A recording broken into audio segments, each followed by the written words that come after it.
Bom dia a todos vocês.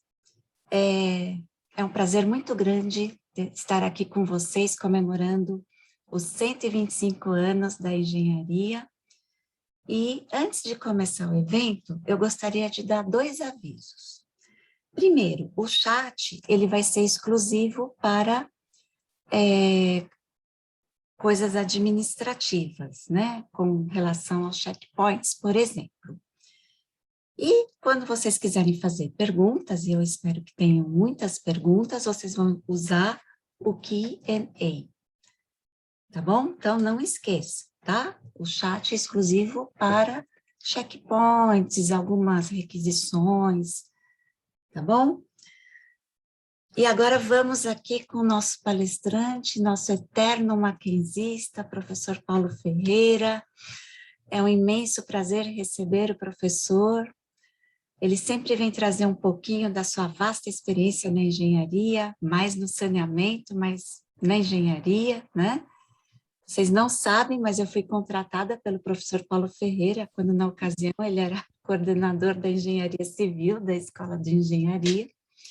O professor me recebeu muito bem, com essa simpatia característica do seu caráter e confiou bastante em mim.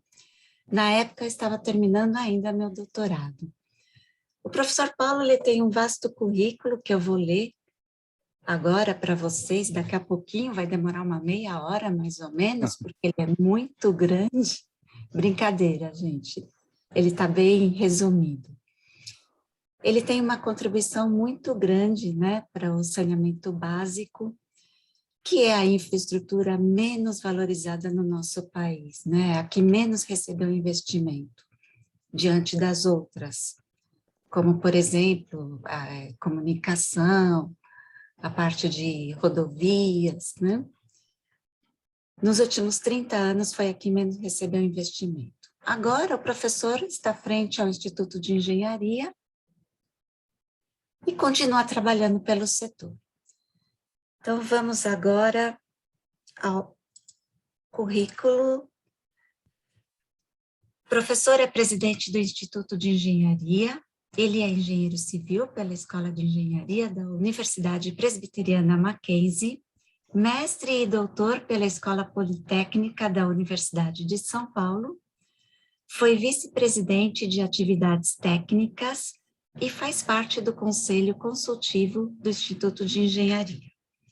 Até 2020, ele foi professor adjunto da Escola de Engenharia Mackenzie, foi engenheiro de planejamento, coordenador de projetos, superintendente de projetos, diretor técnico e de meio ambiente da Sabesp, diretor de controle de poluição da CETESB, secretário adjunto de meio ambiente do Estado de São Paulo, secretário nacional de saneamento ambiental no Ministério das Cidades, diretor administrativo e financeiro da Telebrás, Ministério das Comunicações, membro do Comitê de Auditoria da EMAI e membro do Conselho de Administração da EMAI.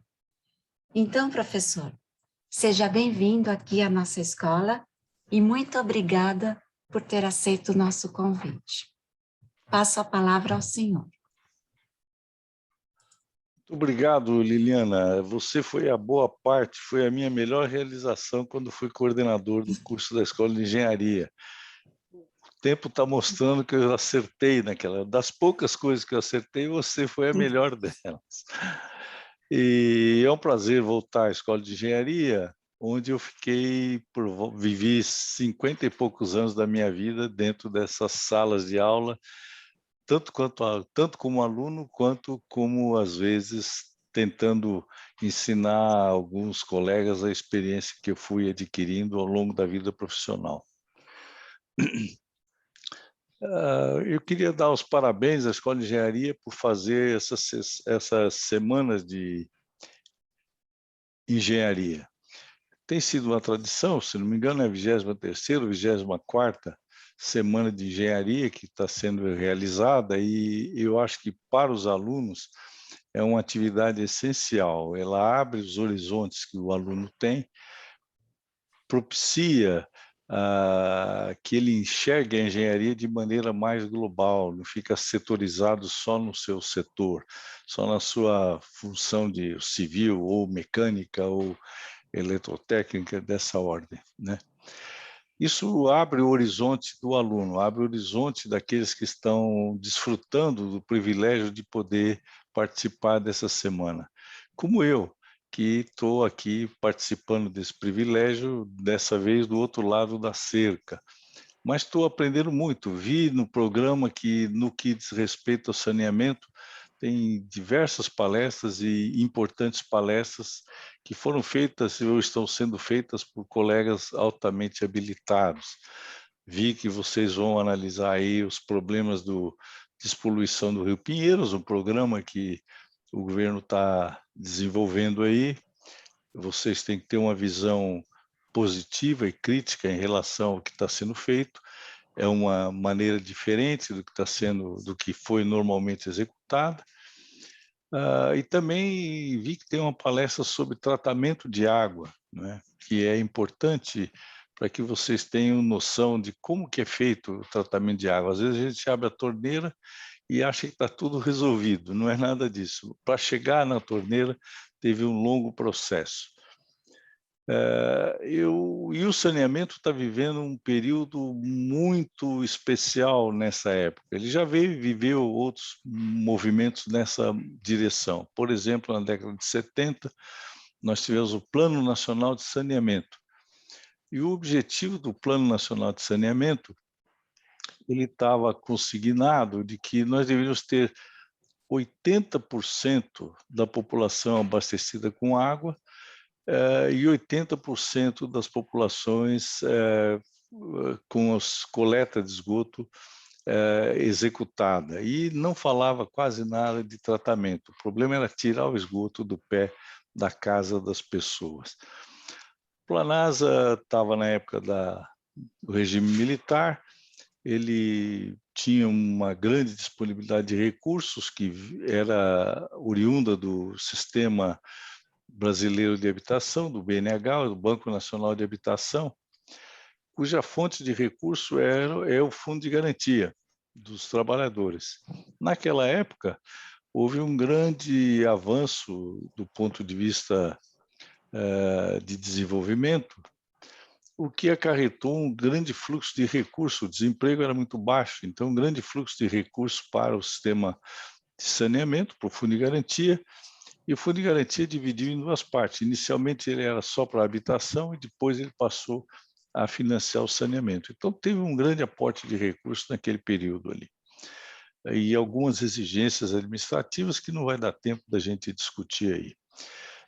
Depois ele caiu num marasmo relativamente forte, como a professora Liliana falou na introdução, de que é uma infraestrutura que não tem tido suficiente atenção do ponto de vista de recursos, e esse período ficou mais ou menos até mais ou menos o ano passado, né?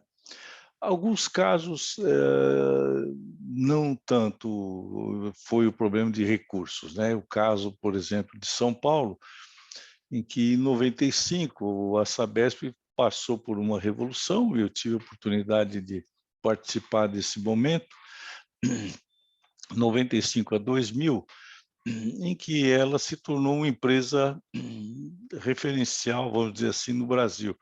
De maneira geral, São Paulo sempre teve isso não é demérito para nenhum estado, de maneira geral, São Paulo sempre teve uma prevalência vamos dizer assim, o avanço do desenvolvimento. E no saneamento não foi diferente. Outros estados têm boa avaliação de saneamento, que tinha pelo menos antes, o caso do Rio de Janeiro, Minas Gerais também, né? Mas 95, no caso de São Paulo, foi um período marcante, 95 a 2000, foi quando a Sabesp entrou na Bolsa de Valores e conseguiu com isso uma fonte de financiamento que até então não era utilizada. Então houve aí, no caso de São Paulo, especialmente no caso de São Paulo, depois o Paraná seguiu a mesma toada, Minas Gerais também seguiu a mesma toada, de tal forma que houve um relativo, vamos dizer assim, incremento no aporte de recursos através de uma gestão mais eficiente das empresas. Isso quer dizer o quê? Que elas, então, tinham oportunidade de ter lucro e esse lucro ser reinvestido no setor. Mas agora nós estamos numa outra revolução. O ano passado foi aprovado o Marco Legal de Saneamento, uma nova lei que regula. Já existia uma lei regulando o saneamento, que foi feita lá no começo dos anos 2000, final de 97, 98, foi promulgada no início do ano 2000, a Lei 11.445, que ela falava sobre o saneamento, mas essa lei ela foi muito politizada e ela, então, travava, na verdade, o saneamento. Agora não. Agora, o ano passado, foi promulgado o que eles chamam a Lei 14.306, e é chamado Marco Legal do Saneamento. Qual é o grande benefício que essa lei trouxe, ou pelo menos as diretrizes que ela apresentou? Ela apresentou, por exemplo, uma facilidade para privatizar os serviços. Tanto é verdade que já nessa primeiro momento, a SEDAI, que estava numa situação absolutamente caótica do ponto de vista administrativo, dá licença, eu vou desligar isso aqui. Deixa eu desligar esse negócio aqui, que eu não lembrei de desligar.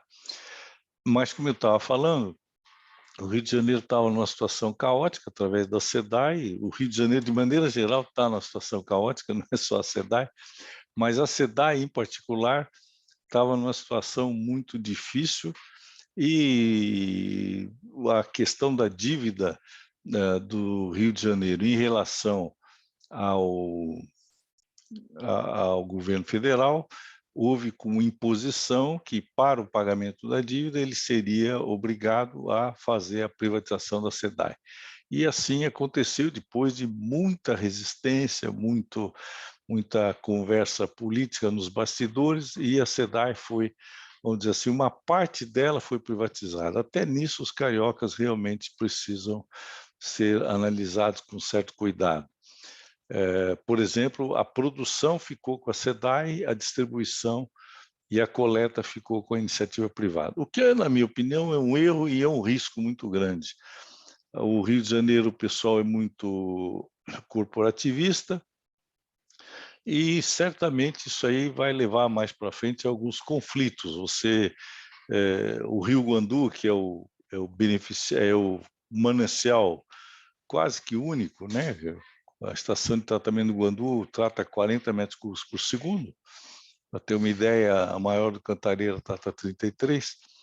Então, o Rio de Janeiro tem e o Rio Guandu é muito poluído, então o tratamento precisa ser muito sofisticado. Daqui a pouquinho nós vamos explicitar um pouco mais sobre os desafios do saneamento. Um deles é o tratamento, é a forma de como se trabalha essa questão do tratamento.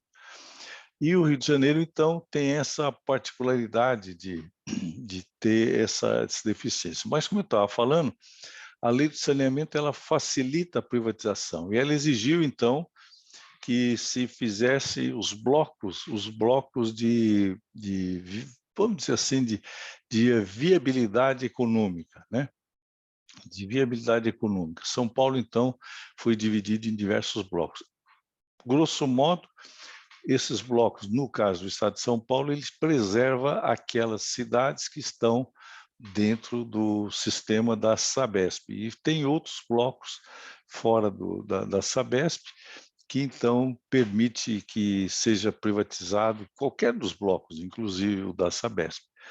Na minha opinião, acho muito difícil privatizar a Sabesp, porque tem outras implicações. Por exemplo, o caso do subsídio cruzado. A região metropolitana tem um potencial econômico muito forte e outras cidades não têm isso, então há um subsídio cruzado, o que está certo, né? O município mais forte consegue criar viabilidade econômica para o município mais fraco, o que é bom, porque no caso de saneamento nós não estamos mexendo só com o poder econômico, nós estamos mexendo com a saúde das pessoas, com a forma de eles viverem, né? Vamos dizer assim, é o ponto fundamental para que haja condições de desenvolvimento. Saneamento é pré-condição para desenvolvimento. Qualquer país desenvolvido, ele não o será se ele não tiver um saneamento adequado. Isso aí é um postulado que a gente deve levar sempre em conta. Mas essa é uma visão geral do momento que nós estamos atravessando no saneamento. Do ponto de vista dos desafios do saneamento, eu vou compartilhar com vocês uma tela. Antes disso, qualquer momento eu pediria que vocês fizessem o favor de me interromper, se tiver alguma questão, para a gente poder, então, trocar algumas ideias aí, se vocês acharem conveniente, né?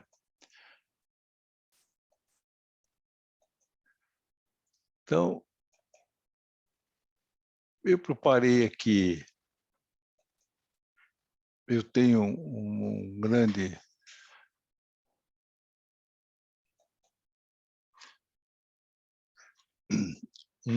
assessor, uma grande assessora, que me ajudou muito para preparar essas transparências, que a gente vai ficando velho, o tempo vai ficando mais curto, então a gente precisa contar com a colaboração de pessoas que nos ajudam. Então, nós preparamos essa apresentação para vocês, dizendo do saneamento 4.0. Por que estou falando de saneamento 4.0? Hoje em dia, nós estamos num momento de uma extraordinária revolução tecnológica, uma extraordinária revolução tecnológica. O Brasil, aí, a semana passada, aí, liberou aí, a licitação do 5G, já está muito atrasado, outros países já estão avançados, até a África do Sul já tem o 5G, e o Brasil está muito atrasado, briga política, né? Estados Unidos e China, e o Brasil está no meio ali, está espremido ali no meio, mas de qualquer forma foi liberada a licitação. Esperamos que a Anatel faça essa licitação rapidamente ainda esse ano, porque aí nós vamos ter grande possibilidade de avanço. E a geração de vocês vai pegar exatamente esse avanço da tecnologia. Então, nós não vamos ter mais condições de ficar tratando o saneamento como tratávamos até, vamos dizer assim, 5 anos atrás. As grandes revoluções vão aparecer daqui para frente. E uma delas, talvez a principal delas, é a economia circular. A economia circular. Eu preparei aqui, então, alguns pontos para a gente dar uma discutida, né? Então, o contexto do saneamento é o que nós estamos abordando agora, depois nós vamos mostrar alguns aspectos para discussão, vamos ver quais são os principais desafios e vamos ver quais são as conclusões. Mas o primeiro aspecto que eu queria colocar diante de vocês é qual é a função do engenheiro, né? Qual é a função do engenheiro diante desses desafios que nós temos? A melhor definição que eu achei para mostrar esse sentimento é essa desse presidente dos Estados Unidos, Herbert Hoover, que ele fala que a engenharia é uma grande profissão e que é fascinante você assistir o simples filamento da imaginação evoluir com a ajuda da ciência para um plano no papel que cria emprego, constrói lares, que eleva o padrão de vida e adiciona o conforto das pessoas. Esse é o grande privilégio da engenharia. Se vocês olharem com um pouco de paciência essa definição ou esse parágrafo que o Herbert Hoover teve a felicidade de emitir, vocês vão ver que aí está a grande definição do saneamento, né? Vamos pegar um exemplo. Você pega e imagina construir um prédio. Você imaginou construir um prédio. Aí você vai lá e faz um arcabouço da planta daquele prédio. Dali a pouco você constrói aquele prédio. É o que está escrito aí. A mesma coisa acontece no saneamento. Você vê as condições do Brasil. Você visitando o Brasil, você vai ver que é um país enorme, com problemas completamente diferentes de um lado e do outro. Por exemplo, os problemas que nós temos em São Paulo nem sempre são os problemas que nós vamos encontrar no Piauí. E não podemos tratar tecnologicamente da mesma forma os problemas do Piauí com os problemas de São Paulo. Esse é um desafio enorme, que nós temos na nossa engenharia. Olha o tamanho do nosso país, olha o tamanho que a gente tem, os desafios que nós temos que enfrentar. Então, você veja bem que, do ponto de vista de área, né? Você vê, São Paulo equivale à Inglaterra. Muitas vezes a gente ouve falar assim, pô, o Rio Tietê, o Tâmisa foi resolvido em 10 anos, né? O Tâmisa foi resolvido... Em primeiro lugar, é mentira, não foi resolvido em 10, demorou mais de 50. Mas veja bem, isso aqui, o Tâmisa é um pedaço da Inglaterra, como o Tietê é um pedaço de São Paulo, pedaço de São Paulo. Então, o estado de São Paulo é equivalente à Inglaterra, só que os recursos são centralizados em Brasília, uma parte em Brasília e uma parte no estado, e ele tem que atender todo mundo, né? Então, ele tem que atender, por exemplo, aqui, olha, Nova Zelândia, que equivale ao Rio Grande do Sul, tem que atender Angola, que equivale ao Pará, em termos de tamanho, em termos de área, não é? Equivalente à Quênia, você tem aqui o estado de Minas Gerais, né? O estado de Minas Gerais é equivalente à França, né? França, você tem aqui Tocantins, olha. Você tem, Brasília é equivalente a Brunei, é um paraíso, né? Diz que é o país mais feliz do mundo, é Brunei. É o nosso caso, Brasília, né? É o país, é o lugar mais feliz do mundo. Agora, quando nós analisamos do ponto de vista de população, e aqui o saneamento entra com muita força, porque o estado de São Paulo, por exemplo, que é o lugar mais populoso do Brasil, você tem 44 milhões de habitantes.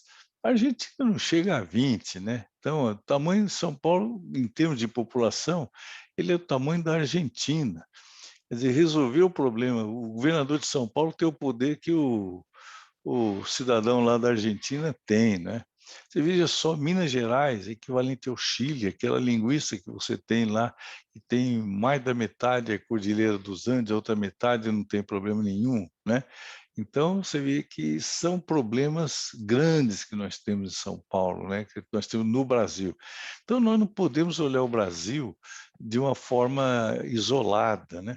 Você veja bem, a Suécia é um país altamente desenvolvido, é equivalente ao Paraná, né? Nós temos equivalente ao Paraná.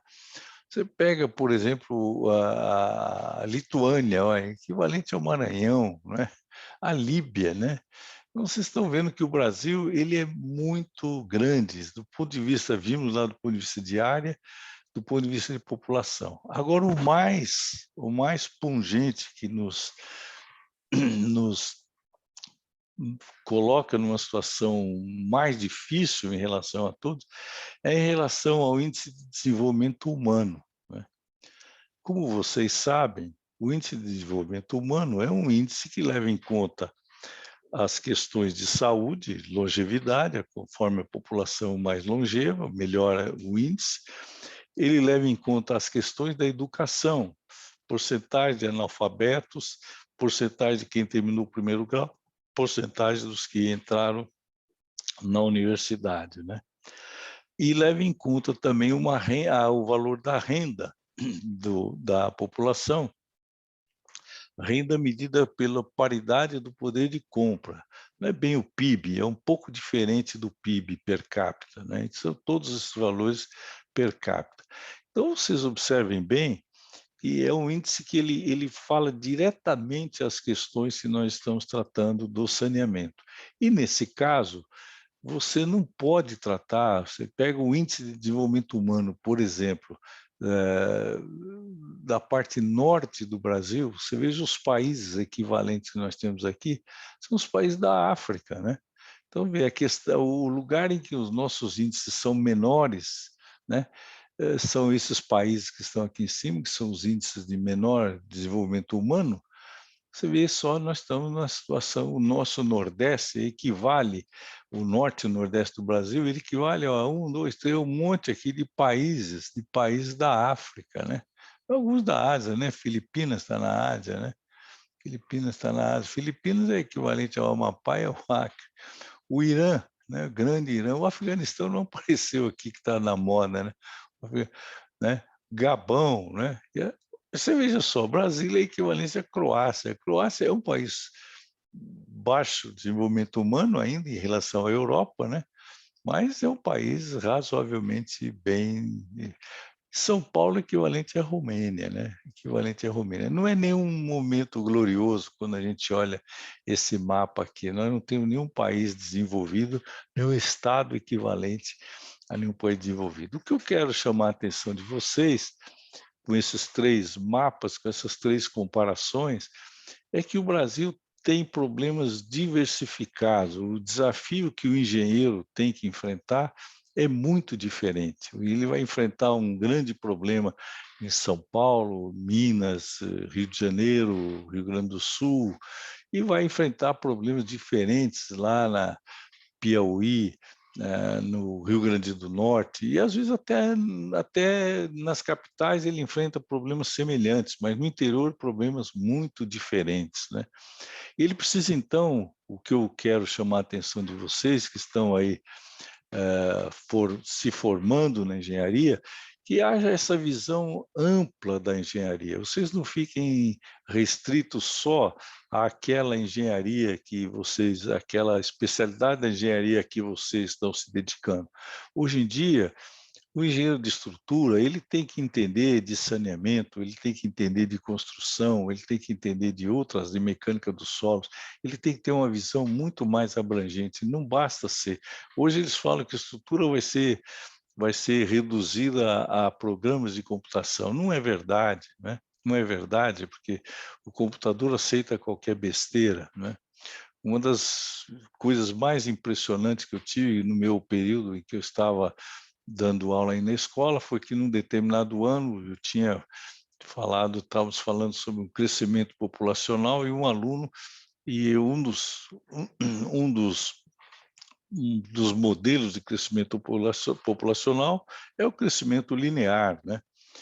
Então você faz aquilo lá e o aluno me mostrou lá uma curva do crescimento populacional completamente diferente em relação à equação, que era uma equação linear.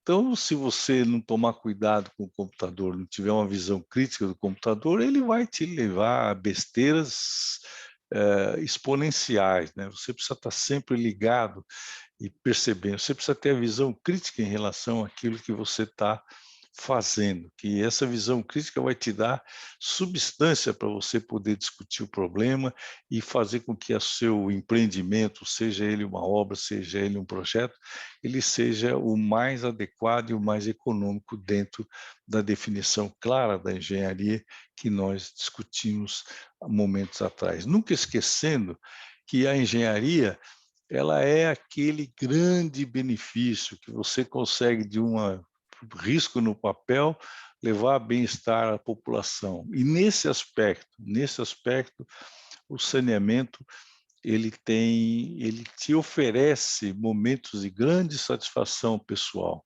Eu tenho muita satisfação quando eu vejo algumas coisas que foram desenvolvidas na minha carreira profissional e quando você passa e você vê o reconhecimento que a população tem em relação àquelas obras que foram executadas, né? Em relação àqueles benefícios que teve.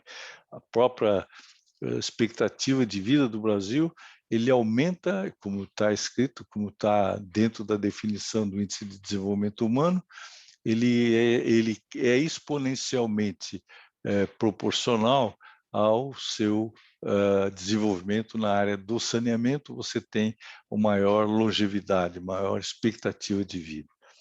E vocês têm que enfrentar esse desafio. O que está colocado nessa tela não é para vocês se impressionarem, mas é para vocês ficarem percebendo a velocidade com que o conhecimento está se expandindo. Então, nós saímos do século XVIII para o XIX, da máquina de vapor para a energia elétrica, logo no comecinho do século XX, né? No meados do século XX, na década de 60, nós já estamos mexendo com programas integrados de máquinas, quase que robôs. Vocês estão vendo aí uma fábrica de montagem de automóvel, né? E na década de 2010, do século XXI, nós estamos dentro de um sistema forte de automação. Isso aqui não é indústria só. O que tem que ser chamado a atenção de vocês não é indústria. Ele está ligado a todos os setores da engenharia, todos os setores da engenharia. E mais ainda, hoje em dia se fala em biomedicina, né? Biomedicina, quer dizer, o Instituto de Engenharia publicou há três semestres, 2 semestres atrás, uma revista só dedicada à biomedicina, bioengenharia, né? Então, a medicina ligada com a engenharia, mostrando essas cirurgias que são feitas através desses processos robóticos aí. E outras áreas do conhecimento também estão envolvidos nisso aí. Há países que hoje nós nem caminhamos ainda para o 5G e há países que já estão desenvolvendo o 6G. Né? Então, vocês observam que, apesar da velocidade do crescimento e do conhecimento ser exponencialmente forte, né, nós precisamos tomar cuidado de não ficarmos desatualizados, e vocês, em particular, têm esse desafio, e vocês têm que estar sempre procurando novas oportunidades, novas tecnologias que estão avançando, né? É o caso, por exemplo, de o saneamento 4.0. O que nós pretendemos mostrar para vocês com o saneamento 4.0? Dentro daqueles mapas que eu pediria que vocês não esquecessem as realidades do Brasil, né? São realidades muito diferentes. Nós temos que, então, o nosso desafio de desenvolvimento é muito grande, né? Então, veja bem, a indústria 4.0, basicamente, né, ela tem todos esses componentes, né? Robôs, simulação, sistema de integração horizontal, a IoT, Internet das Coisas, a segurança cibernética. Olha como se fala nisso nos dias de hoje, né? Você tomar cuidado com os seus dados bancários. O Brasil até fez uma lei de proteção de dados, né, que está em implementação, começou o ano passado, né? A computação nas nuvens, hoje todas as grandes empresas estão carregando as nuvens, daqui a pouco o avião começa a trombar com um projeto de engenharia lá na nuvem, lá, né? A manufatura aditiva, impressora 3D, o Mackenzie aí tem uma impressora 3D, vocês falam lá com o Sérgio Pambuquian, ô, Sérgio, precisamos ver essa impressora aí, trabalhando aí, o Mackenzie tem uma impressora aí que foi comprada aí quando faz tempo aí. A realidade aumentada, você então consegue, através de miniaturização de coisas, você enxergar o desenvolvimento de como isso vai se desenvolver para frente, né? E a extraordinária capacidade dos data centers, né, que você tem aí fornecendo dados de todas as formas, de qualquer objeto, de qualquer problema. No caso específico do saneamento, então, a situação hoje, nós temos uma visão linear do saneamento, né? Então, nós saímos lá, vamos supor assim, da produção de fertilizantes, né? Quer dizer, através do sistema de obtenção de fosfatos, né, sulfetos, você consegue fazer aí os fertilizantes. O Brasil tem algumas dificuldades nessa área, ele não tem todos os minerais necessários, mas ele importa, isso aí não tem nenhum problema, né? Os fertilizantes, então, deram esse incremento danado na agricultura, produz os alimentos vêm para a população, que, por sua vez, utilizando esses alimentos, né, utilizando toda essa condição de subsistência, ela gera seus efluentes, né? Então, por exemplo, efluentes que deverão ser tratados, aqui está a estação de tratamento, que tem uma demanda de energia. Então, veja bem, ela está demandando energia. Isso aqui gera uma condição, gera resíduo, que é o lodo. Uma parte desse lodo ele vai para o aterro sanitário, outra parte ou vai ser incinerado, né?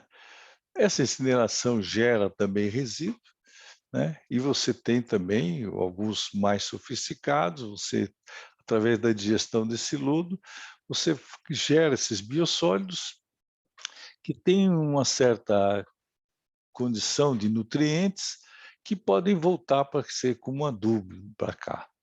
Mas os efluentes líquidos, eles contêm fósforo, nitrogênio e potássio, que são, vamos dizer assim, a essência da adubação para a produção da agricultura, né? E nós perdemos essa propriedade, nós jogamos esses nutrientes nos rios, através do efluente líquido. Então, nós perdemos só em fósforo 5%, nitrogênio 20%, potássio perdemos 90%.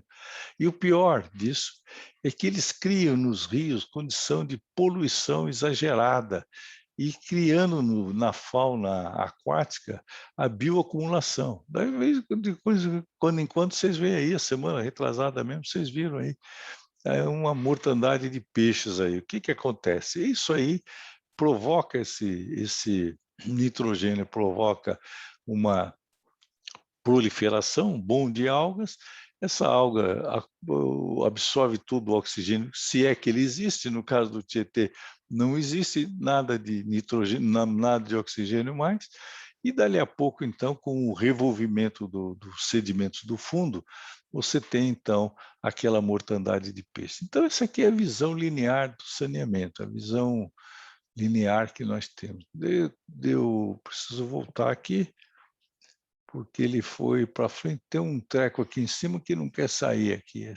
Não sei se vocês estão vendo aí essas potencialidades que tem aqui para eu ficar mexendo aqui, compartilhar tal. Fica por isso mesmo. Mas uma visão um pouco mais avançada do saneamento, dentro daquilo que nós falamos no início da economia circular, em que você tem que aproveitar todos os seus resíduos, você não deve gerar resíduos. Você pode trabalhar tanto não gerando resíduos, por exemplo, lixo. No Japão, você não tem lixeira na rua, você guarda o seu lixo para você, na sua casa, você separar o lixo, né? Então, a geração de resíduos hoje é um trauma, mas não tem jeito. Hoje a população gera 1 quilo por habitante por dia, né? Pelo menos 1 quilo por habitante por dia. Vocês multiplicam aí por 213 milhões, você vê a quantidade de resíduos que é gerada durante um dia, né? Mas uma visão, então, mais circular, uma visão mais, vamos dizer assim, avançada do saneamento, e seria o seguinte: você tem a produção de alimentos, alimenta as populações, cria condições de consumo para a população, ela gera um resíduo, que é o esgoto, que é o efluente, né? E ela gera um resíduo líquido, por exemplo, que são as chamadas águas cinzas. Vocês certamente já ouviram falar nisso, tanto o Rolando quanto a professora Maria do Carmo, a própria professora Liliana, ou a Fátima, que são o pessoal que mexe com as águas. Aí tem mais alguém que mexe com água, Liliana? Tem mais, né? Mas o que eu me lembro são esses quatro. Eles devem ter tocado com vocês as águas azuis, as cinzas e as marrons. Grosso modo, a água cinza é aquela água que você tiraria, vamos supor, dos tanques de lavar roupa, das máquinas de lavar roupa, da pia, né? Seria água cinza. A água marrom é aquela água que sai junto com a descarga das bacias sanitárias, né? E a água azul é a água que você usa, que você consome. Então, você veja bem, com essa geração aqui, nós temos que reaproveitar essas águas, né? Então, por exemplo, a água marrom, então nós podemos, através disso aí, através das fezes, você gera o biogás, então você recupera uma parte da energia. Esse biogás que você pode fazer aqui através do metano, você também tem os biossólidos, que você tem muitos deles, quer dizer, particularmente rico em nutrientes, que você vai gerar adubação. Olha aqui, nitrogênio, fósforo, potássio e carbono. Você vai ter aqui, então, e você pode voltar a injetar no solo, que está realimentando aqui a produção agrícola. A parte líquida, você aproveita essa parte líquida através do reuso das águas, você aproveita também a infiltração da água de chuva, né? E você, quando lança essa água tratada, essa água reaproveitada, tratamento e reuso das águas cinzas, você consegue lançar no corpo líquido menos de 1% de potássio, nitrogênio e fósforo, né? Você, então, reaproveitou aquele nitrogênio e fósforo, você reaproveitou aqui, olha, aproveitou aqui. Então, você retirou e você, então, você beneficia o recurso hídrico, você joga quantidades insignificantes no recurso hídrico. Isso aqui, então, vocês observem bem que nós não estamos gerando resíduo, né? Nós estamos aproveitando todo esse resíduo. Ah, Paulo, mas você está com uma visão muito teórica do saneamento. Não é bem que é uma visão muito teórica, é uma visão inexorável. Você não vai conseguir, quando você vai fazer a comparação dos custos, né, você vai ver que isso aí não vai ter jeito, né?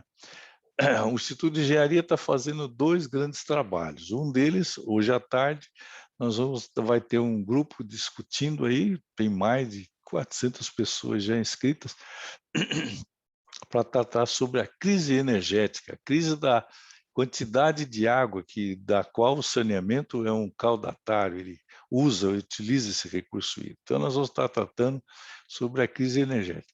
E estamos fazendo um grupo mais restrito, um grupo menor, um grupo de especialistas, sobre tratamento de água, quer dizer, como é que estão as águas tratadas no Brasil.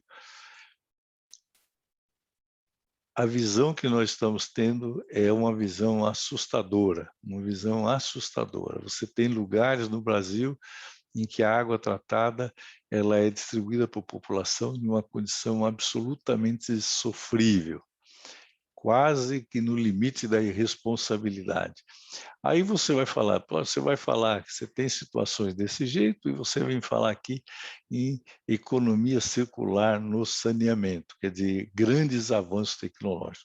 É lógico que vocês, com a visão crítica que vocês estão adquirindo nesses 5 anos que vocês passam na universidade, vocês vão estar entendendo de que há lugares em que isso é absolutamente necessário. Por exemplo, no caso de São Paulo, é inexorável, nós temos que caminhar nessa direção.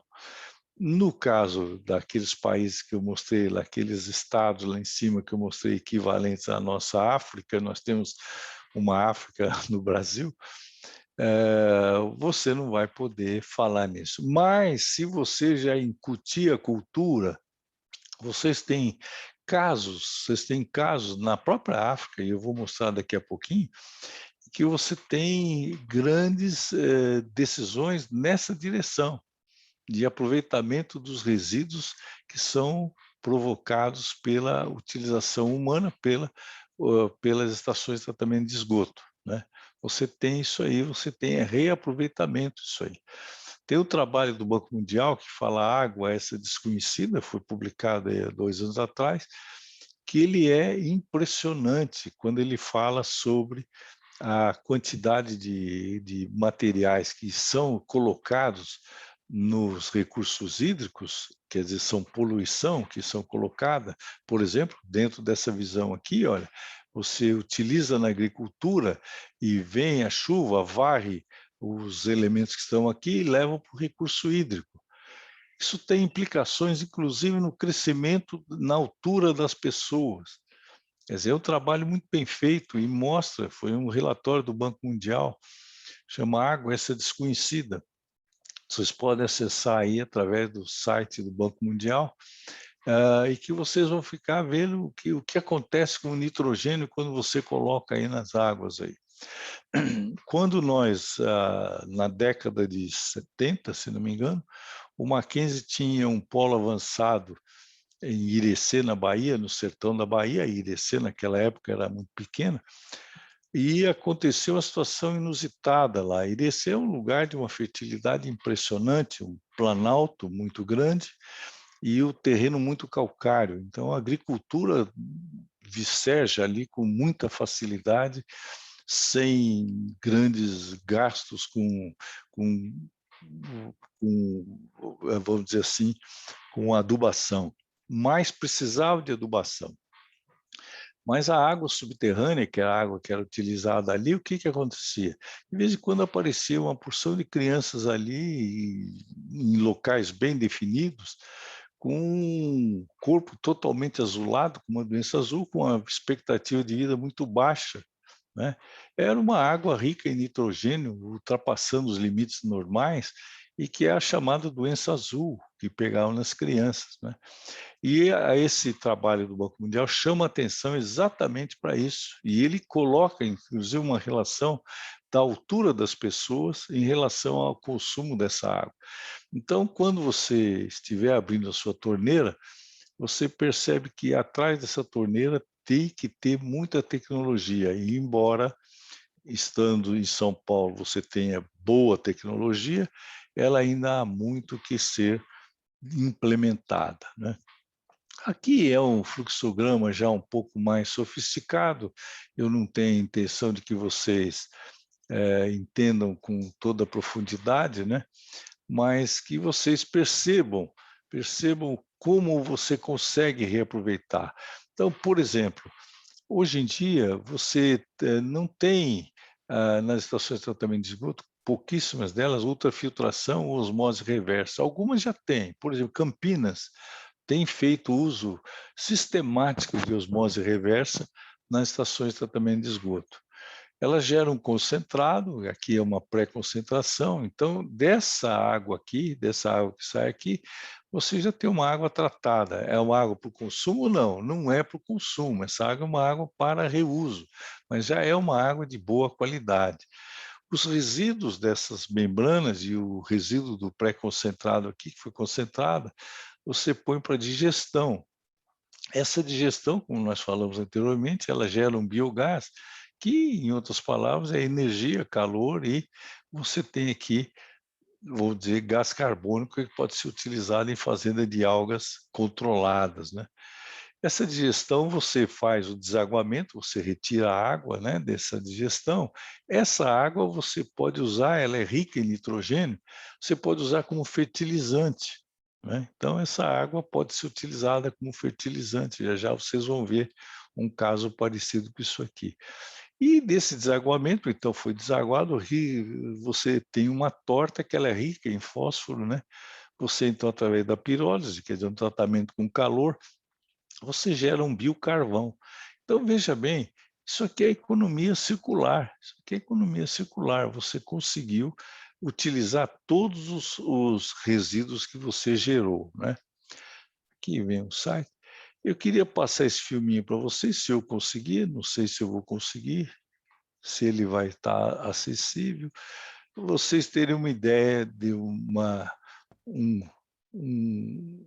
utilizar o recurso aí. Tem 2 minutinhos aí para vocês descansarem a cabeça aí. I don't want to use the public toilet or go outside anymore, I told my mama. I want our own toilet in our house. Don't be silly, she said. We don't have running water or a sewer. How are we going to have our own indoor toilet? Then one day, a nice man visited in our truck. It was full to the top with shiny new toilets. Being the toilet man is a job that brings happiness to my customers and one that makes me a living. I have a contract to sell and maintain the toilets. It's an idea that came from some scientists in England. We have designed a household-scale, sit-down toilet that families will aspire to have in their homes.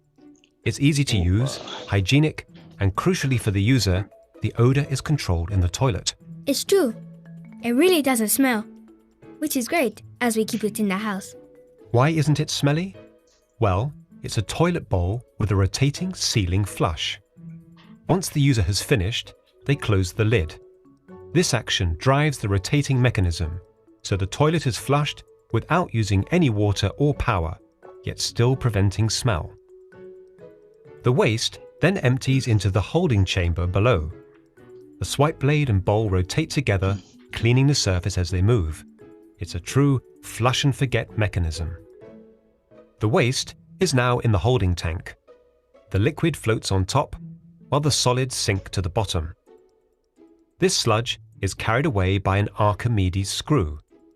The screw lifts the solid waste to the top, where it's converted into small dry pellets, which then feed into the combustor. Every week, we remove the ash and throw it away like any other household waste. The liquid rises to the top of the tank, passes over a weir and into a channel, where it is warmed by the heat generated from the solid waste combustor. The liquid then passes into the membrane bundles. Pure, pathogen-free water passes through the membranes where it's driven along by a sweep gas.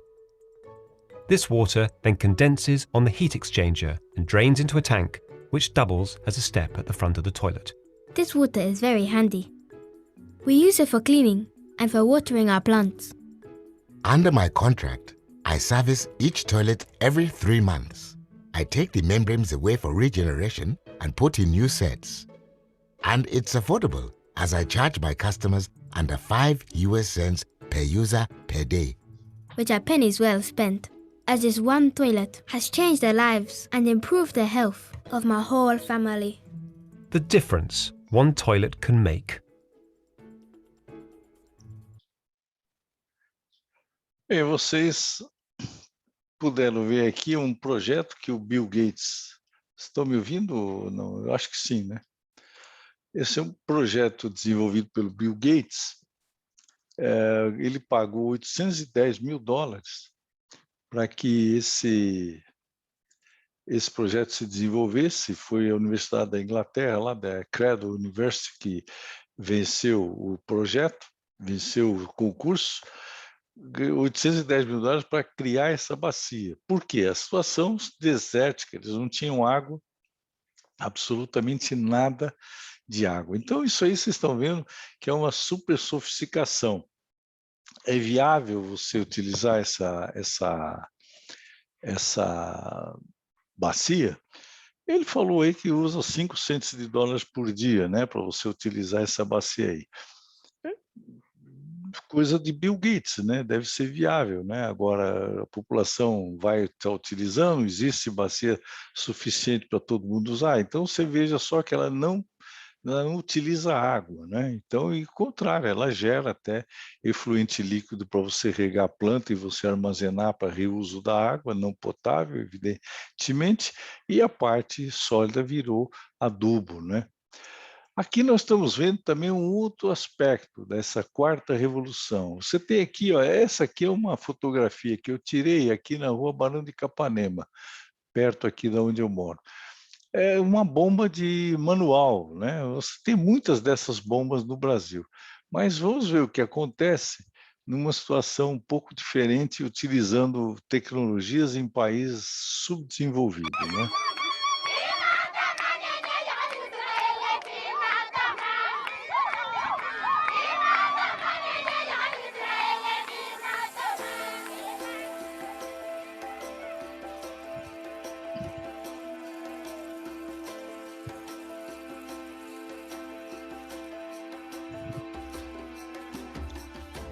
Innovation Africa was funded 9 years ago with a very simple mission, which is to bring Israeli solar technologies to transform schools, medical centers, and most importantly, to pump water.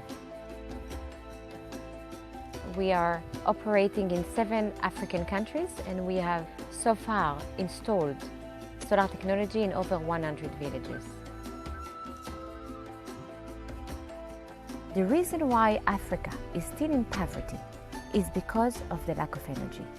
Because there is no energy, people are still searching for water because there is no energy to pump water. People do not have access to vaccines and medicines because there is no electricity in medical centers. And because there is no energy, people cannot get good education. And yet, when you look at the sun, there is so much energy, so much potential. And if we could just harness the energy from the sun, we can change it. We've been using solar energy since the creation of Israel. Almost on every building, there are solar panels. And what we are doing at Innovation Africa, it's simply by bringing the same technologies, simple technologies, to make a change here in the villages. Are you ready to have clean water? Yes!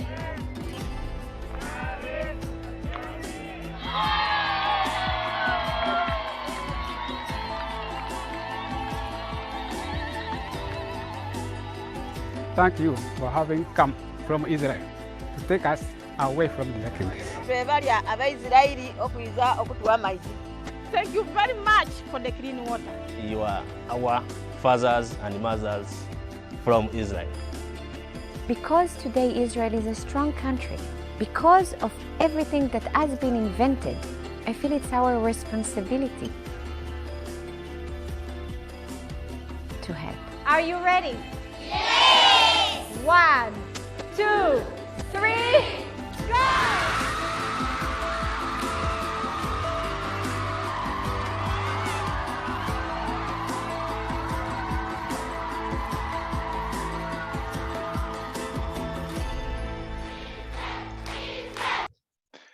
Então, vocês puderam ver aí, quer dizer, não há limite para você utilizar as novas tecnologias, não existe limite para isso, né?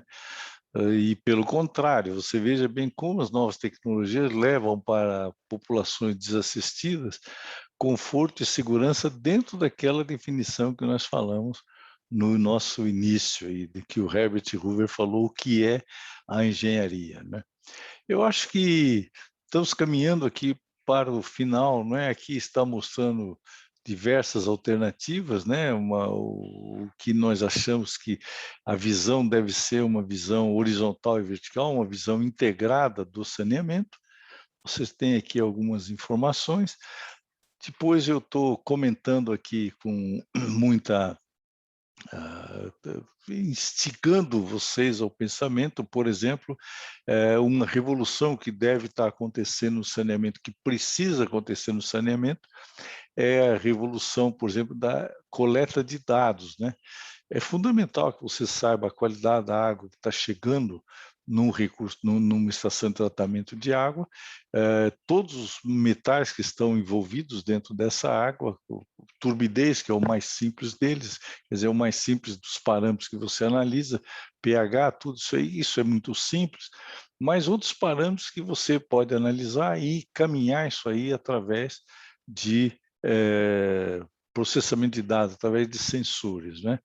Aqui está o sensor, você coloca no rio. Hoje em dia, como é que nós fazemos? Vai um barquinho lá, pega uma coleta, mede e manda a informação. Hoje você pode fazer isso aí, olha, aqui você tem dentro de um equipamento desse tipo aqui, diversos sensores que mandam diversos parâmetros, temperatura, salinidade, turbidez, pH, metais pesados, óleos, graxas, poluentes, né? Então você consegue encaminhar isso aqui tudo sem a pessoa estar aqui. Então ela está aqui mandando através desses sensores permanentemente pelo sistema de satélite, vamos dizer assim. Hoje a utilização de drones e assim por diante, né? Então você tem aqui diversas alternativas, aqui é mais a parte administrativa. A conclusão que eu queria chegar com vocês é essa daqui, olha. O setor de saneamento precisa desenvolver urgentemente novas tecnologias para enfrentar o desafio. Então, quando eu falo precisa desenvolver urgentemente novas tecnologias, eu estou colocando o problema na mão de vocês, no colo de vocês, é a função de vocês, é a responsabilidade de vocês, é o espírito empreendedor de vocês que vai trabalhar nessa direção. Não vamos escapar da automação. O que vai acontecer com a automação? Ela vai gerar desemprego. E o que nós temos que fazer? Temos que criar condições para que esse cidadão que foi desempregado, ele tenha formação suficiente para ele poder utilizar as novas tecnologias, né? Então, veja bem, a automação ainda é incipiente no Brasil, né? Dificulta muito você fazer o saneamento 4.0, aquele saneamento da economia circular, como nós falamos. Mas isso aí, quando eu estou levantando aí esse problema, eu estou dizendo o seguinte, isso aí é inexorável, nós vamos caminhar para isso. Quanto mais nós demorarmos, pior será. Mais caros serão nossas estruturas, mais difíceis serão os nossos acessos a atender ao que diz a Lei Nacional do Saneamento, da universalização até 2033. O que é a universalização do saneamento? É você ter 95% de água tratada e 80% de esgoto coletado e tratado em todas as comunidades do Brasil. Para vocês terem uma ideia, o Brasil tem 5.700 municípios, dessa ordem, 5.650 mil municípios. O estado de São Paulo tem 600. Então, vocês terem uma noção do desafio que existe para a engenharia sanitária. Nós precisamos mudar a visão dos nossos dirigentes, das nossas pessoas. No caso, quando eu falo tem que mudar a visão, eu estou dizendo que há casos em que você tem excelentes pessoas trabalhando no setor e há casos que você tem mediocridades com poder de decisão no setor. Nós precisamos, então, criar essa visão integrada do setor para que melhore a gestão. Você tem que capacitar os funcionários, o que nós estamos falando ali atrás, para que eles enfrentem esses desafios. Não dá para a gente continuar, não dá para continuar fazendo do jeito que nós estamos fazendo. Isso aí é fundamental que a gente entenda disso aí. Nós temos que usar aí, microsensores, temos que usar as tecnologias disponíveis aí que estão no mercado e que nós não estamos utilizando, o que traz uma deficiência na qualidade do tratamento. Também não basta ter uma proliferação enorme, uma profusão de dados, né? Nós precisamos ter esses dados e analisá-los. Então, para isso que lá no começo apareceu lá um data center, né? Nós precisamos ter capacidade, essa capacidade de análise, capacidade crítica de verificar e gerenciar os sistemas, está no colo de vocês. Vocês são a geração que vão trabalhar nessa direção. Não tem dúvida de que nós vamos precisar usar a inteligência artificial nas estações de tratamento e nas estações de tratamento de esgoto, né? Tratamento de água e de esgoto. Para vocês terem uma ideia da mediocridade das coisas que acontecem, tempos atrás, eu era presidente da ABRE de São Paulo, isso aí na década de 80, e nós estávamos fazendo um trabalho sobre automação de estação de tratamento de água. Era automação de pequenas partes de estação de tratamento de água. E aí a visão estreita daquela época, o camarada chegou para mim e falou, olha, Paulo, vocês não têm que mexer nesse negócio não. Por quê? Eles estavam fazendo uma licitação para coisas desse tipo e estavam com medo de que a gente fosse apresentar um negócio mais simples e mais, vou dizer, funcional dentro da nossa realidade. E aí a resposta foi, olha, cada um no seu quadrado, né? Você apita aí dentro, aqui você não apita nada. O trabalho foi feito e realmente foi uma grande contribuição, porque aí a Sabesp conseguiu alterar os termos de licitação de tal maneira que começasse um embrião das automações de estação de tratamento. Hoje já tem alguma coisa, ainda muito incipiente, mas tem alguma coisa no tratamento de água já em São Paulo.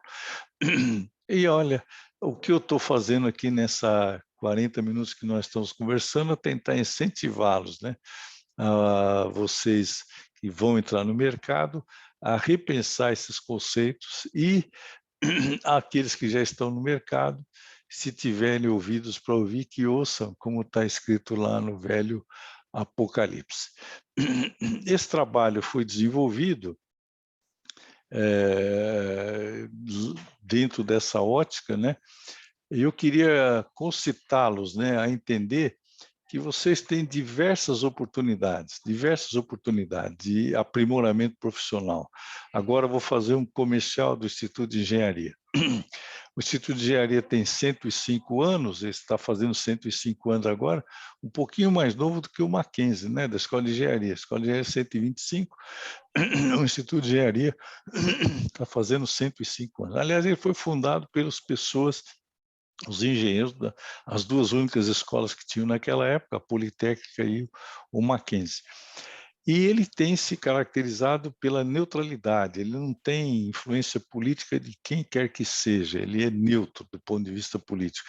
Isso dá uma liberdade extraordinária para você elogiar ou criticar quem quer que seja, e o nosso objetivo, o nosso alvo é o aprimoramento da engenharia, a melhoria das condições para a engenharia e para a nossa tecnologia, o avanço da engenharia no Brasil, com esse aspecto de que ela tem uma função social muito importante. E vocês têm ali um acervo no site do Instituto de Engenharia, que, aliás, fez um um acordo com o Centro Acadêmico Horácio Lane. Eu não me lembro, eu não estava envolvido, é uma colega nossa lá da diretoria, a Flávia, que fez um acordo junto com o presidente do CAL, para que vocês tenham no Instagram as notícias do Instituto de Engenharia. Mas, principalmente, vocês têm no site um acervo enorme de filmes de todas as áreas da engenharia, desde, por exemplo, um colega nosso que foi aluno aqui na escola, o Silvio Leifer, que fez um vídeo, uma aula que ele deu muito importante sobre os métodos construtivos das obras hidráulicas, voltada exatamente aí, completamente diferente, muito detalhado, muito bem feito, até informações sobre os avanços do 5G. Então, vocês têm lá uma coleção enorme de filmes que agregam conhecimento a vocês. Vocês são bem-vindos no Instituto de Engenharia, e está à disposição de vocês o que quiserem. Ali é uma casa para você trabalhar a engenharia, para você fazer os seus relacionamentos com engenheiros mais experientes, mais vividos na profissão, que podem ajudá-lo a crescer à medida que você tiver manifestado interesse. Concluindo o nosso trabalho aqui, eu quero deixar meu agradecimento à professora Dione Mari Morita. A Dione é uma professora da Politécnica, ela se aposentou agora, ela é professora sênior na Politécnica, ela foi nossa aluna aí em 84, ela se formou em 84. Brilhante no trabalho, é uma das grandes profissionais do saneamento no Brasil, muito credenciada. Eu tenho o privilégio de tê-la como assessora na escola, lá no Instituto de Engenharia. Ela tem ajudado enormemente, exatamente nesse campo que nós estamos mexendo. E aqui, então, está a nossa conclusão, quer dizer, para você alcançar os objetivos, você vai ter que ter espírito de inovação, conhecimento técnico, ousadia da administração, e utilizando a experiência das empresas de saneamento, das universidades e da iniciativa privada. Eu fico muito agradecido aí pela atenção que vocês dedicaram a esse tempo.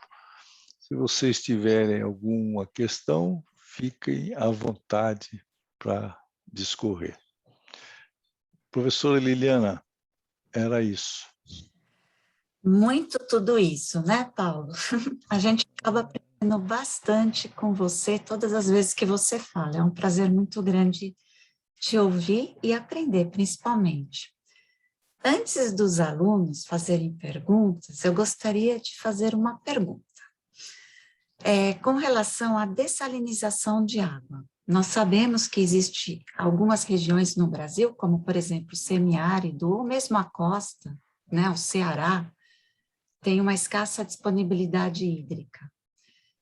Estão desenvolvendo uma grande planta de dessalinização no Ceará. E no semiárido tem aqueles pequenos sistemas dessalinizadores para atender algumas comunidades. Algumas que agora viraram mais de 1000 comunidades atendidas por dessalinizadores. E o sistema que eles estão usando é a osmose reversa. Ou seja, a cada 1 litro de água tratado, meio litro é rejeito. Rejeito que seria aquela água com uma concentração maior ainda do que eles retiraram do subsolo, né? Que a água no Nordeste, ela é uma água salobra. Uhum. Pensando na economia circular, que você falou, que você nos apresentou, né? O que existe, o que poderia ser feito para minimizar esse resíduo, para reaproveitar esse resíduo? Tem falado alguma coisa sobre isso, professor? Liliana, eu tenho uma certa crítica em relação à dessalinização. Eu sei que é um processo tremendamente caro, ainda nós não temos condição de diminuir o custo, né? Mas quanto custa uma vida que não tem água para beber? né, com as doenças e tal. Então, olhando por esse prisma, ela é necessária em alguns lugares no Nordeste do Brasil. Eu fiquei entusiasmado há pouco tempo atrás, quando eu vi um trabalho que estava fazendo a dessalinização através de um processo rotativo, não por membranas, mas por um processo rotativo. E aí está um desafio para os alunos aí a pesquisarem isso aí, processo muitíssimo mais barato, e que então poderia, quem é um pessoal dos Estados Unidos que está desenvolvendo esse trabalho, e que isso aí resolve o problema. Nós temos o grande problema, além do custo, o problema que você levantou, como tratar o rejeito, que ele sai com alta concentração de sal. Essa é uma pergunta de $1 milhão, quer dizer, não há ainda nenhuma tecnologia para você tratar esse rejeito. E você está concentrando muito sal ali, você está criando. A tecnologia atual é voltar para o mar, jogar no mar para desenvolver ali. Mas às vezes você está longe do mar, né? Você está longe do mar. Você tem água. Irecê, por exemplo, tinha esse problema de água salobra, né? E está a 500 quilômetros do mar. Então, não há, que eu saiba, pelo menos, não há ainda essa tecnologia, está todo mundo atrás disso aí. Agora, nós temos que buscar isso aí. E existem grandes pesquisas nesse aspecto. O Instituto de Engenharia faz parte de um projeto com outras entidades. O Sinicom é um sindicato da indústria pesada, a ABEME é a Associação Brasileira das Empresas de Materiais, a Deloitte, que é uma empresa vamos dizer, consultoria, e o Instituto de Engenharia. Ele faz parte de um projeto que chama PROEC 4.0, quer dizer, um projeto que está buscando tecnologias para o 4.0 do ponto de vista de construção de infraestrutura.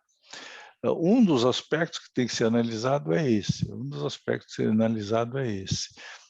Você vê se a dessalinização ela é, em alguns casos, ela é absolutamente necessária, mas nós não temos, onde ela está sendo aplicada, você tem que estar limpando essas membranas, você tem que estar trocando essas membranas com um período muito curto. Quer dizer, além do gasto enorme de energia, e nós estamos entrando aí numa crise energética aí, né? O gasto enorme de energia, você tem o problema do resíduo e você tem o problema da troca das membranas com muita frequência. Isso tudo joga o custo lá para cima, embora o custo das membranas tenha caído, né? Então, esse é um problema realmente complicado. O que você teria que talvez fazer aí de maneira mais, vamos dizer assim, holística, seria talvez criar condições de uso e ocupação do solo, né? De tal forma que você pudesse mitigar esse problema, porque a pessoa está vivendo num lugar que deserto é deserto, não é para ter vida ali, né? Quer dizer, gente sobrevivendo. E você vê aí pessoas com muita simplicidade, com muita pobreza, uma cerca e tem um terreno lá no meio do deserto, coitado, né? Fica dependendo da água de chuva. Quando a água de chuva ele armazena, o que é um projeto interessante das cisternas, né? Ele armazena aquela água de chuva, consegue viver, mas ele precisa de água para irrigação, né? Que não vai ser água salobra que vai permitir essa irrigação aí. Eu fico te devendo a resposta, Liliana. Eu ainda não sei o que fazer com o rejeito das membranas. Acho que podia fazer uma fábrica de sal, né? Sim, por que não, né? A gente também pode aproveitar aí porque o potássio, né? a Braskem fica tirando sal de Maceió, rebaixando o lençol e derrubando casa, né? Verdade, por que não, né? Bom, estamos abertos aqui a perguntas. Tem aqui uma observação aqui da professora Fátima, viu, professor Paulo? Elogiando. Vindo da Fátima não vai. Agradecendo. Muito obrigado. Pessoal, alguma pergunta para o professor?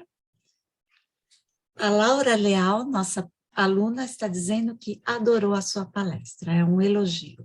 Obrigada. O da Laura vale, o da Fátima a gente fica... Muito obrigado. Tá bom, pessoal. Então, Tá vamos, bom. felizmente, encerrar aqui o evento, agradecendo novamente a presença aqui dessa pessoa tão querida, tão Muito cheia obrigado. de conhecimento para nos dar. Parece que temos aqui mais duas. O Vitor Silva, que foi meu aluno, agora está num semestre à frente. Ele está perguntando o seguinte, professor. Recentemente, a água foi listada como ativo na Bolsa de Valores, evidenciando sua escassez e interesse de mercado. A privatização da SEDAI no Rio traz consigo a instância última do lucro das empresas. Como garantir acesso aos mais carentes? Como é o nome dele? Desculpa, eu não me lembro. É o Vitor. O Vitor. Ô, Vitor, você também está tocando uns problemas complicados, não? Podia dar uma simplificada para me ajudar. A água realmente, ela está entrando na Bolsa de Valores, isso aí foi um aforismo que foi utilizado, né? Na verdade, são as empresas que mexem com água, né? O caso da Sabesp, a Sanepar e a Copasa já estão na Bolsa de Valores, a SEDAI pretende entrar.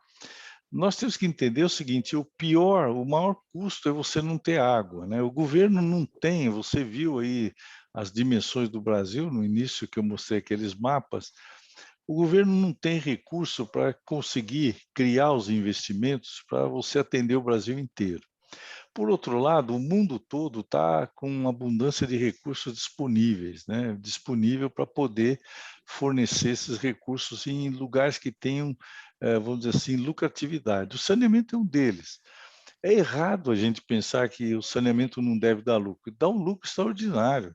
Se você pegar o balanço da Sabesp e verificar o lucro que ela tem na região metropolitana, é coisa impressionante, é um custo muito alto. E o nosso preço da água, ele não está dos mais exagerados em relação aos outros países do mundo, né?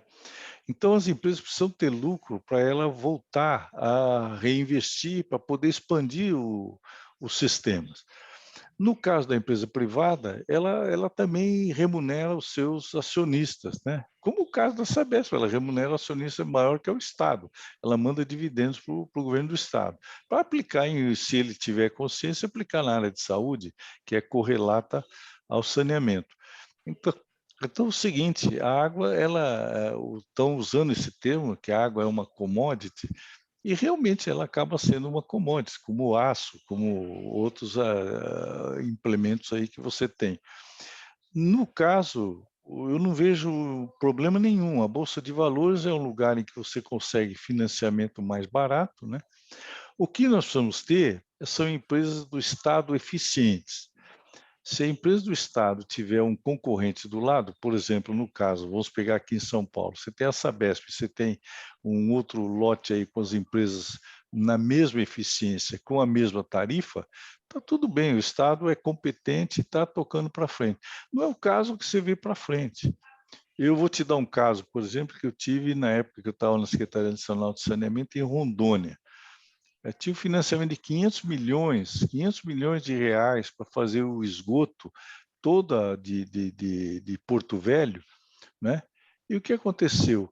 Por incompetência administrativa, perdeu esse financiamento, era a custo zero, não ia pagar juro, coisa isso, não ia nem devolver o financiamento, por incompetência administrativa. Por quê? Situações viciadas e coisas desse tipo, né?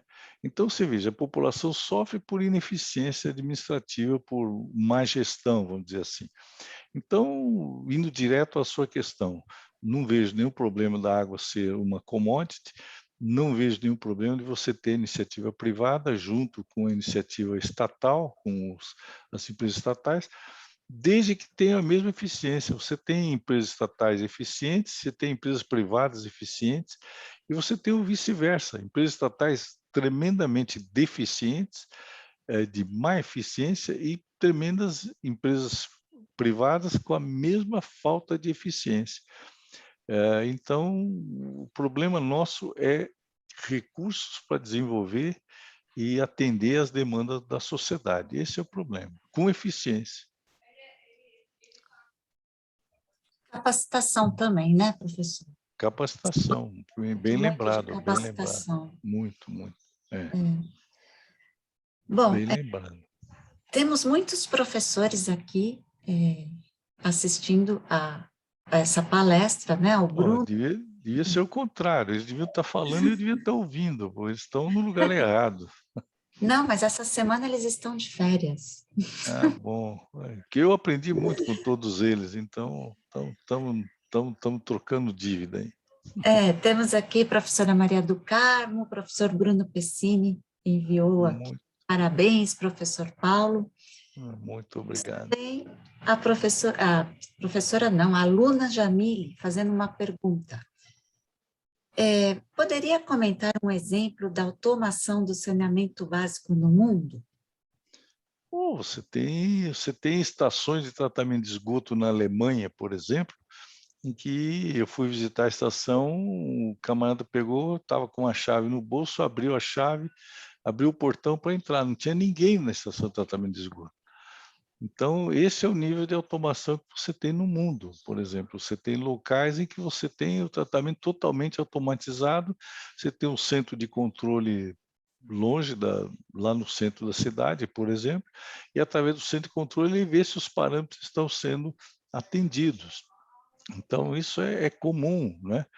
Hoje em dia, por exemplo, você tem aqui no caso de São Paulo, você tem estações elevatórias que são totalmente automatizadas, você não tem ninguém na estação elevatória, as bombas são acionadas eletronicamente, as válvulas são abertas e fechadas através de automação. Isso está avançando fortemente nesse setor aí. Tratamento de água e tratamento de esgoto, você tem diversas estações. Evidentemente, vai depender, o nível de automação vai depender do porte da estação. Um nível muito sofisticado para estações grandes, um nível menos sofisticado para estações menores, né? Para tanto água quanto esgoto. Certo, professor. Professor Alberto está mandando aqui um recadinho. Ótima palestra, professor Paulo. Professor Alberto Alonso. Muito obrigado. É muita gentileza. Muito obrigado. Eu sempre fui tratado com muita gentileza aí por todos os colegas do Mackenzie. Bom, pessoal, então vamos aqui para o encerramento, né, desse evento que foi abrilhantado pelo professor Paulo e na certeza de que ele voltará outras vezes para falar sobre a engenharia e sobre o saneamento básico no Brasil, que está passando por uma transformação e provavelmente teremos muitas novidades. Eu pensei, Liliane, se fosse me convidar para voltar para tomar um café, mas você vai convidar para dar palestra, fica complicado. Não, esse convite do café é um convite eterno, né? Muito obrigado. Venha tomar um café conosco, venha almoçar conosco, por que não, né? Muito obrigado. Não estamos mais tão correndo risco de vida pela Todo pandemia. mundo vacinado, né?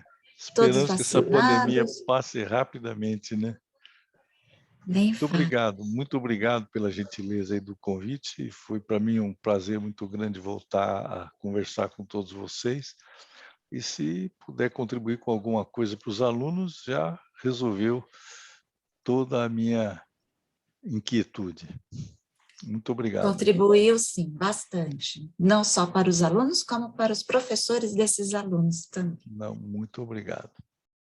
Um ótimo dia para todos. Obrigado para vocês também, para todos vocês. Um Muito abraço para todos aí.